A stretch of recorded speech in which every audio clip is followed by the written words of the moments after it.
Patrice Lumumba. A name that once echoed with the fierce rhythm of Africa's awakening. A name that frightened empires, inspired revolutionaries, and ignited hope in the hearts of millions across the continent. But behind that hope, behind the dream of a free and united Congo, lay a shadowy plot. A plan that would end one of the brightest lives Africa ever produced. And it wasn't born in Congo. It was born in the halls of power, in Washington, in Brussels, in colonial offices, and inside secret intelligence briefings where men decided who would live, and who would die. This is the true story of how Patrice Lumumba was targeted, betrayed, and killed. A story of power, fear, and the calculated destruction of an African dream. Chapter 1. The Flame of Independence. The year was 1960. The winds of independence were sweeping through Africa, and in the heart of the continent, the Congo had finally broken free from Belgian rule after more than 70 years of brutal exploitation. The Belgian Congo had been a playground of greed. Its copper, cobalt, and uranium fueled Western industries. Its people suffered under forced labor, its villages stripped bare, its dignity erased by a system designed not to govern, but to extract. This was a land where hands were severed for failing to meet rubber quotas, where the very soil was stained with the blood of millions. The trauma of the Congo Free State, King Leopold II's personal domain of terror, lingered in the national psyche, even under the supposed reform of the Belgian colonial administration. The economic infrastructure was a perfect siphon. Trains only ran from the mines to the ports, never between Congolese towns. Education was deliberately minimal, designed only to create clerks and low-level functionaries, ensuring the intellectual class necessary for self-rule was almost non-existent. Then came a man with words that burned brighter than bullets. Patrice Lumumba. Born in Honolulu, raised in hardship, Lumumba was not from the elite. He was a post office clerk who educated himself at night, devouring books and political theory, a self-taught intellectual who believed in one radical, non-negotiable idea, that the Congolese people deserved to rule themselves, wholly and immediately, without compromise or continued foreign oversight. His voice carried a power that could not be ignored. When he spoke during the independence ceremony on June 30, 1960, his speech shocked the world. The setting was the Palais de la Nation in Leopoldville, now Kinshasa. The stage was a carefully curated scene of transition, designed to celebrate the Belgian gift of freedom. Belgian King Boudoir stood there, rigid and paternalistic, praising the so-called civilizing mission of colonialism, referencing the immense sacrifices of his ancestor and the great wealth created. The script was meant to be one of gratitude and smooth transition. But Lumumba tore up the script. He stood up and said what no African leader had ever dared to say in front of Europe's kings, in front of the assembled world press, and in front of the humiliated face of the former colonial power. He spoke of whips, blood, humiliation, and courage. He recounted the forced labor and the economic exploitation, the political exile, the racial discrimination that had been the daily reality for every Congolese. He looked directly at King Boudoir and, in a moment of incandescent fury and transcendent political theater, declared, "We are no longer your monkeys. We are free." The crowd erupted, a sound that was part cheer, part primal scream, part declaration of true, unvarnished independence. The applause was thunderous, the silence from the Belgian delegation was deafening. And in that moment, Lumumba became not just a prime minister, but a symbol. The authentic, uncompromising voice of Africa's dignity, a pure, unyielding flame of liberation that demanded immediate and total sovereignty. But symbols can be dangerous, especially when they speak truth to power, and especially when that power is built on stolen minerals. Chapter 2. Fear in the West. In Washington, in Brussels, and in London, alarm bells rang with a deafening clamor. The young leader of Congo, sitting on one of the richest mineral deposits on Earth, a nation whose uranium alone had supplied the bombs dropped on Hiroshima and Nagasaki, was speaking of independence not just from Belgium, but from Western domination. And worse, in the paranoid, zero-sum game of the Cold War, he was reaching out to the Soviet Union for aid. The Cold War was raging. For the United States and its allies, every newly independent nation was a battlefield between East and West, an essential domino in a global ideological war. They viewed nationalism with suspicion.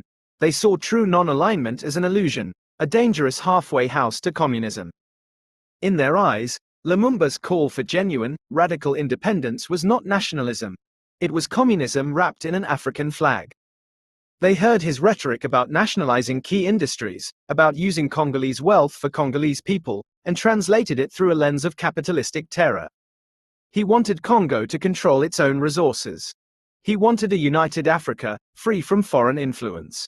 He was a dangerous idealist, a man who refused to play by the rules of continued subservience. To Western powers, that was a threat that transcended economics. It was a geopolitical contagion.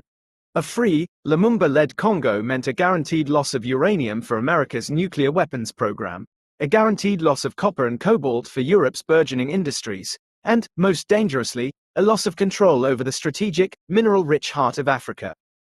If Lumumba succeeded, other African nations might dare to follow his uncompromising example.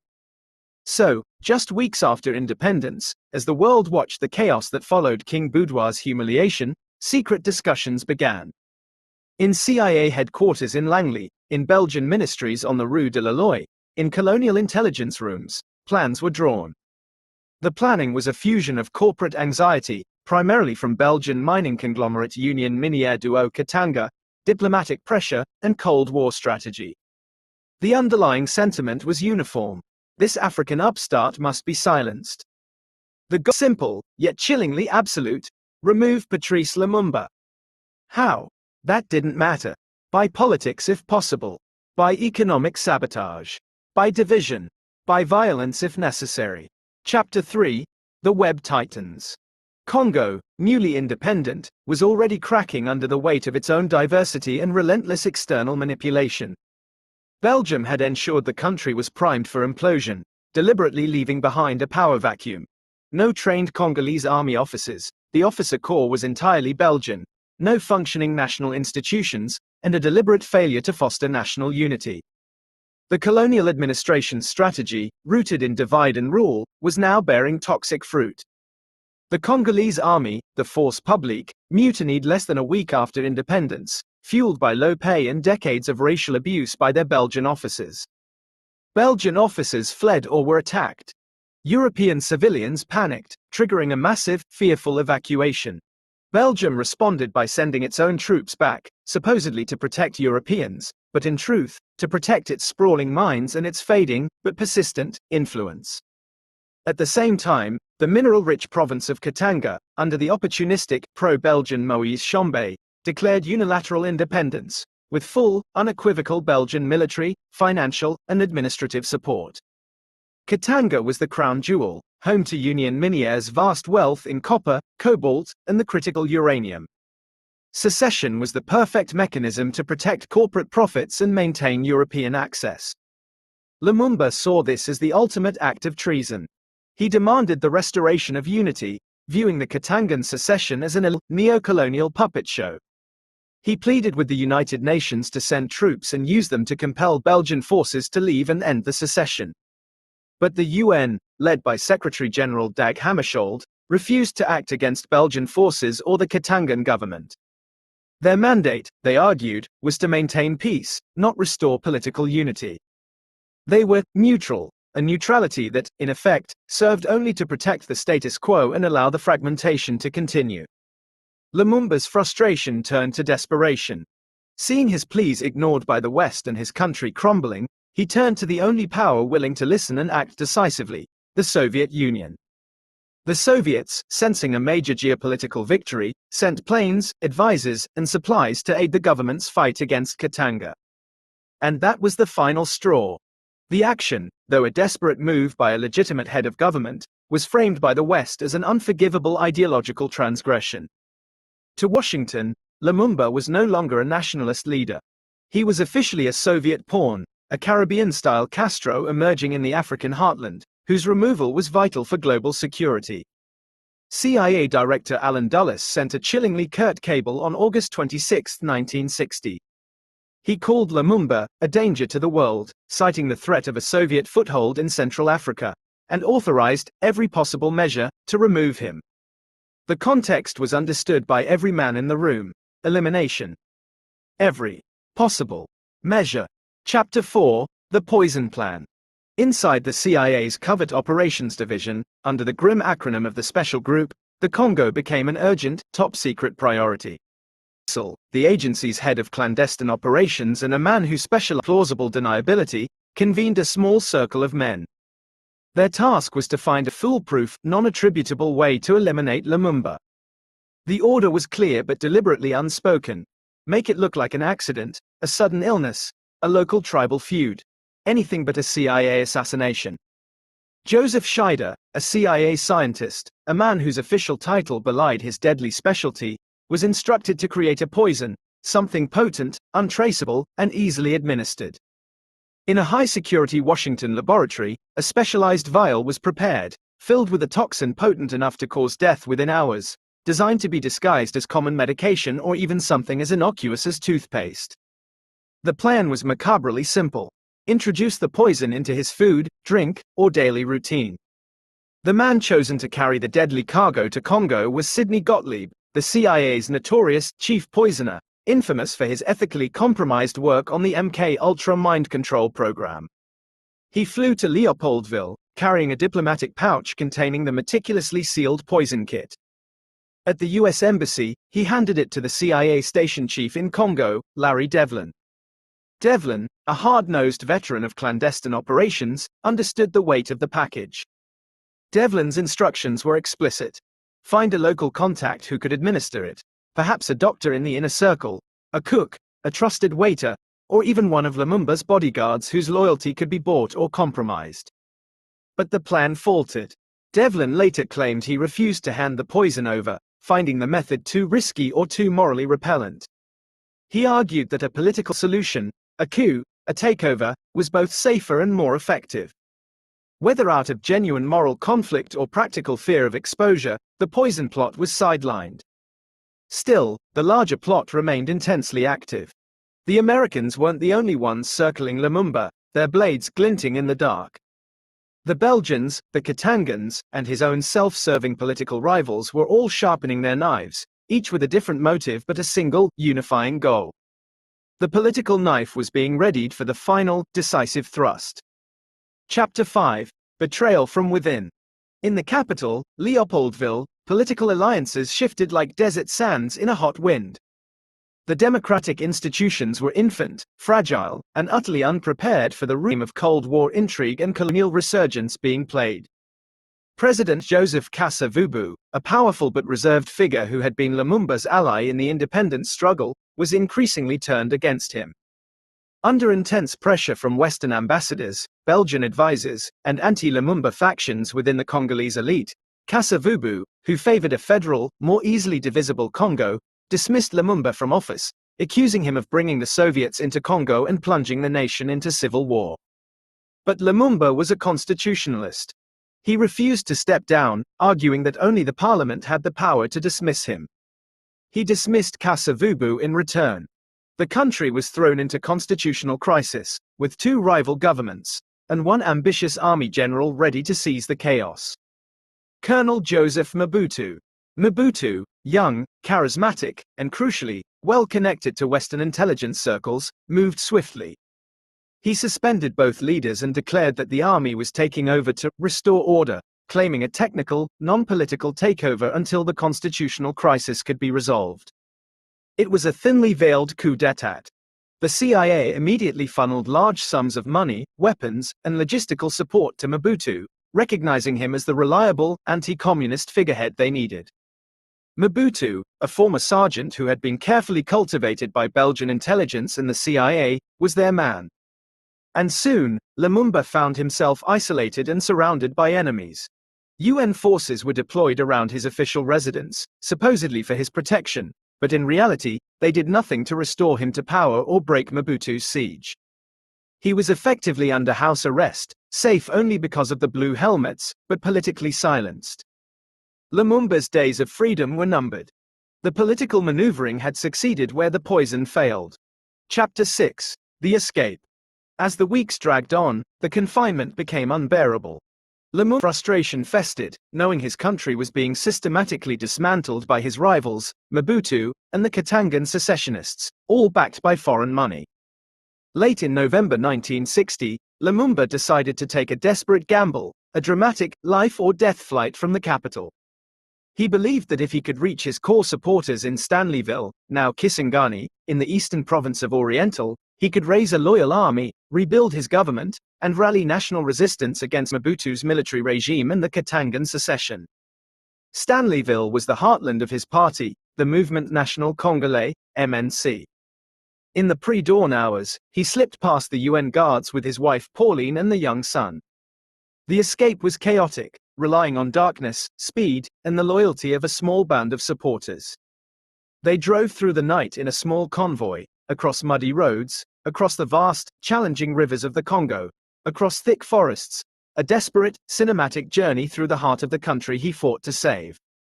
He believed he was heading toward freedom and the resurgence of the national project. But the army was hunting him with ruthlessness and efficiency, aided by intelligence tips from their foreign patrons. By the time he reached the Sankara River near Port Franqui, his pursuers had closed the trap. Mobutu's soldiers, well supplied and motivated by the immense bounty on his head, both financial and political, caught up. They dragged him from his car, tied his hands with brutal force, and beat him mercilessly in front of local villagers who had once cheered his name.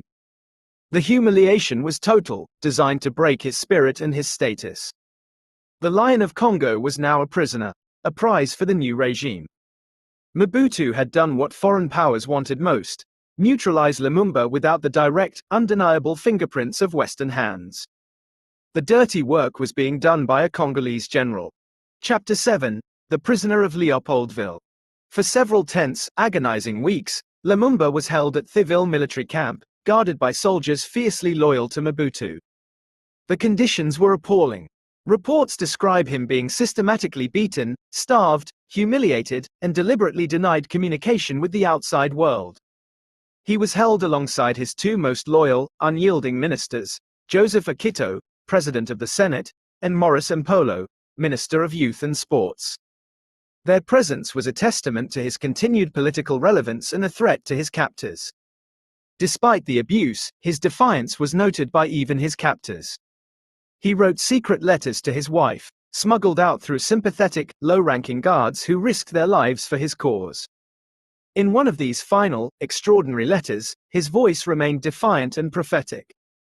He wrote, "I have never doubted that sooner or later my ideals will triumph, because the flame which we have lit in Congo cannot be extinguished." Those words would become a prophecy, the foundation of his eternal martyrdom. But even in chains, with his political flame momentarily banked, Lumumba's presence terrified his enemies. UN troops refused to intervene or inspect the conditions of the political prisoners, citing the non-interference clause, effectively turning a blind eye to political abuse.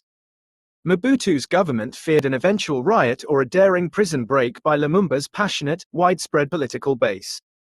And in Brussels and Washington, officials worried ceaselessly that Lumumba's supporters might try to free him, that he might regain the popular momentum he had lost, or that the fragile Mobutu government might fall, bringing the uncompromising Lumumba back to power. A high-value political prisoner was a constant source of risk. He had to be moved, or better yet, removed entirely.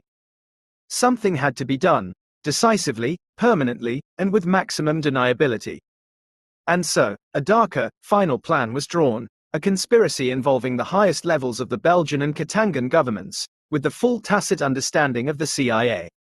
Chapter 8: The Flight to Death. The day chosen for the final act of betrayal was January 17, 1961. Under the cloak of military secrecy, Lumumba and his two loyal ministers, Akito and Mpolo, were taken from their cells and told they were being transferred, for their own safety, away from the alleged threat of Mobutu's rebellious soldiers. They were forced onto a military plane. The scene on the tarmac was one of brutal force. They were tied with rope, their dignity shredded, their faces already bruised from prior beatings. No one told them the destination. As the engines roared to life and the plane rose into the cold night sky, Lumumba might have thought of his family, his country, his unfulfilled dream of a Congo truly governed by its people. He must have known, with chilling certainty, that this flight was not to a safer prison, but to his death.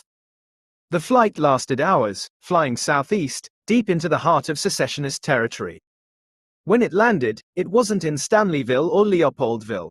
It was in Elizabethville, now Lubumbashi, the capital of Katanga, the province that had declared secession, the stronghold of his most bitter, pro-colonial enemies.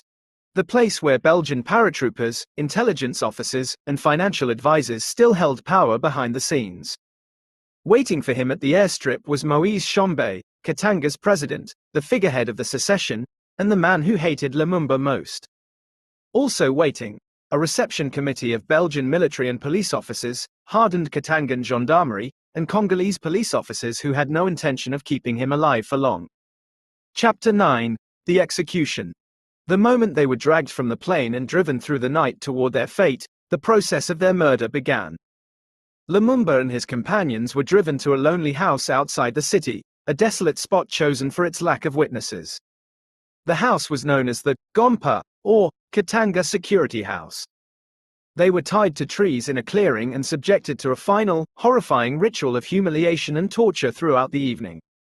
Eyewitness accounts, gathered from the subsequent decades of investigation, paint a grim picture. Belgian officers, including Police Commissioner Frans Verscheure and Captain Julian Gatt, and Katangan ministers like Gottlieb Munongo took turns striking and mocking him. The purpose was not just punishment, but a vicious, final dismantling of the man and his ideals. Blood ran down his face from the incessant blows. Yet, even facing his killers, Lumumba maintained a defiant, profound silence. He refused to beg, he refused to break. At around 9:40 p.m., the torture was deemed sufficient. Under the orders of Katangan authorities, and supervised directly by Belgian officers, a firing squad was assembled, consisting of Congolese soldiers of the Katangan gendarmerie. The three men, Patrice Lumumba, Joseph Akito, and Maurice Mpolo, were lined up before the guns. Lumumba was placed in the center, the focus of the final, brutal scene. The orders were shouted in a mix of French and Swahili. Gunfire echoed through the darkness of the Katangan night. When the smoke cleared, Patrice Lumumba lay dead, his body twisted in the mud of his homeland, the flame extinguished after only 80 days in power. The execution was quick, but the crime was eternal. But even death was not enough for his killers. They feared his body would become a symbol, a rallying point for revolution, a martyr's shrine that would unite the nation. So they erased him, committing the final, unimaginable desecration. Belgian Police Commissioner Gérard Soete and his brother, a pathologist, returned 2 days later with saws, bottles of Scotch whiskey, and drums of concentrated sulfuric acid. In a grotesque scene of chemical disposal, they systematically dismembered the bodies, dissolved them in barrels of acid, and scattered the remaining bone fragments. Soete would later boast, in a chilling confession decades later, that he kept 2 of Lumumba's teeth as macabre souvenirs of his participation. He had been ordered to ensure that nothing remained of him. Chapter 10: The Silence and the Lies. For weeks, Congo's puppet government and its foreign backers spun a web of deliberate, coordinated lies. They said Lumumba had escaped custody at Thysville and been killed by angry villagers near the border. Others, even more absurdly, claimed he was alive, hidden deep in the jungle, awaiting rescue. The official narrative was designed to be ambiguous, chaotic, and entirely deniable. But the truth leaked out slowly, through whispers, rumors, and the overwhelming, unspoken guilt of those involved. The scale of the cover-up was immense, involving multiple governments, intelligence agencies, and military forces. When the world finally learned of his death, outrooted across Africa and the non-aligned world. Demonstrations broke out in Accra, Cairo, and Dar es Salaam, where Lumumba was already a hero. In New York, angry students and protesters marched to the UN headquarters, clashing with police, accusing the international body of complicity through its deadly inaction. But the damage was done. The man who could have united Congo, who had the charisma and the vision to steer it away from the Cold War and neo-colonial clutches, was gone. And in his place rose decades of dictatorship, bloodshed, and endemic corruption.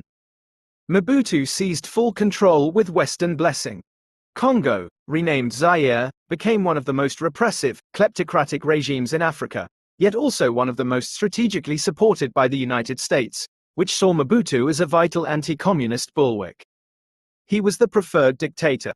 Lumumba's death was not the end of foreign interference. It was the foundation upon which a new, deeply cynical form of control was established. Chapter 11. The Hidden Hands. The full, shocking scale of the conspiracy only emerged decades later, piece by painstaking piece, through the work of historians, journalists, and government inquiries. Declassified documents confirmed what many had long suspected. The CIA had indeed plotted to kill Lumumba. The poison kit was real.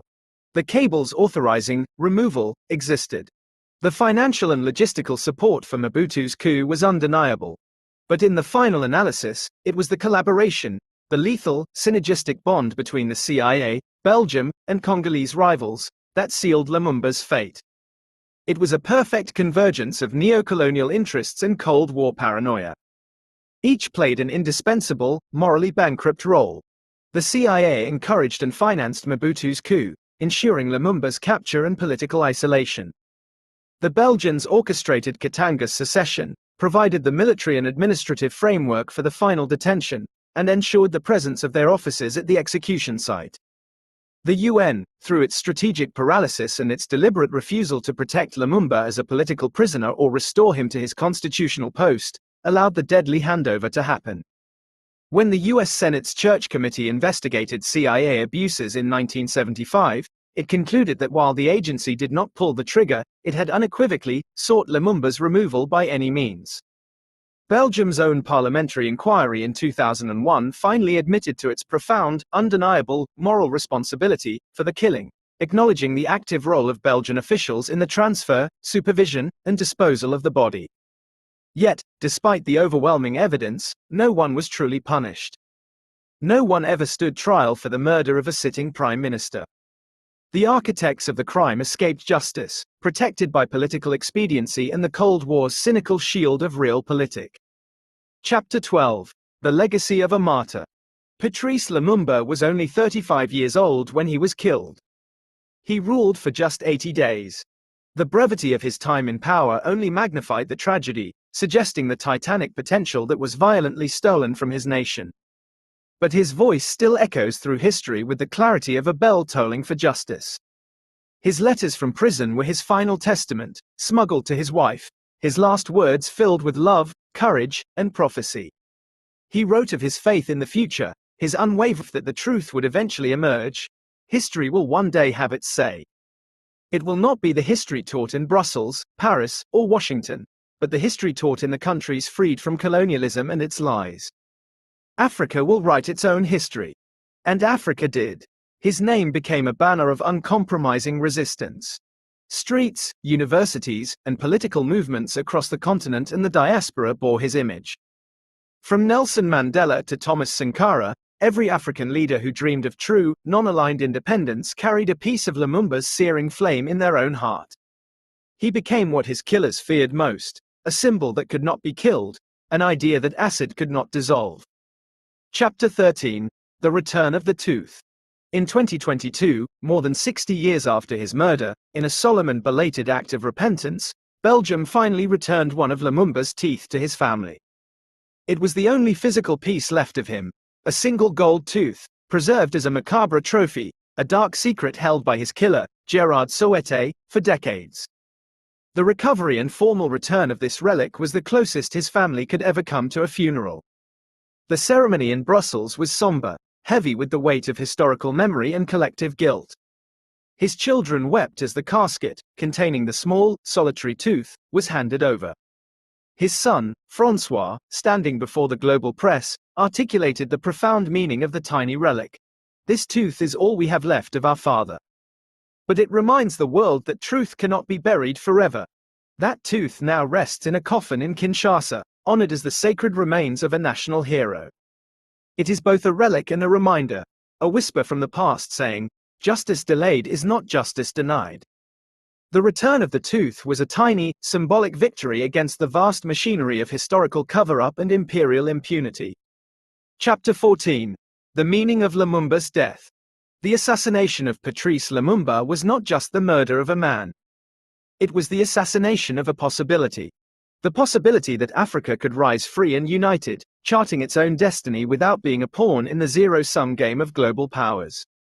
His death served as a brutal, visceral warning to every African leader who dared to stand alone. It taught them that independence was fragile, that freedom had limits drawn not by their people's will, but by the invisible, deadly hands of foreign interests. It solidified the notion that national resource control would be met with swift, violent retribution. And yet, Lumumba's story remains a beacon. Because his courage exposed the hypocrisy of those who claimed to defend freedom and democracy while actively destroying it in the pursuit of mineral wealth and ideological advantage abroad. Because his dream, of an Africa that belongs to Africans, united and sovereign, still burns with undiminished intensity. They killed the man. But they could not kill the idea. Chapter 15, Epilogue, The Flame Lives On. Today, the Democratic Republic of Congo is still haunted by its past, immeasurably richer in minerals than ever, yet desperately struggling to escape the curse of resource-fueled conflict and foreign exploitation. The same forces that killed Lumumba, the desire for external control over the mineral wealth, continue to fuel instability. Its rivers, its forests, its vast mines, all echo with the same fundamental question Lumumba asked more than 60 years ago: who really owns the Congo? His face now adorns murals, currency, and stamps. His speeches are studied in schools across the continent. But more than any monument, his story has become a mirror for the world, a reflection of how power fears truth, and how the pursuit of sovereignty can be a capital offense in the global economic and political order. Lumumba's life began in the shadows of colonial rule. It ended in the darkness of a Katangan night. But the dawn that followed carried his name. For every African who refuses to be silenced, for every nation that demands dignity and economic justice, for every voice that dares to speak truth to power, Patrice Lumumba lives again. Not in statues, not in textbooks, but in the unbroken, defiant will of a continent that still remembers his words. The day will come when history will speak. And history, at last,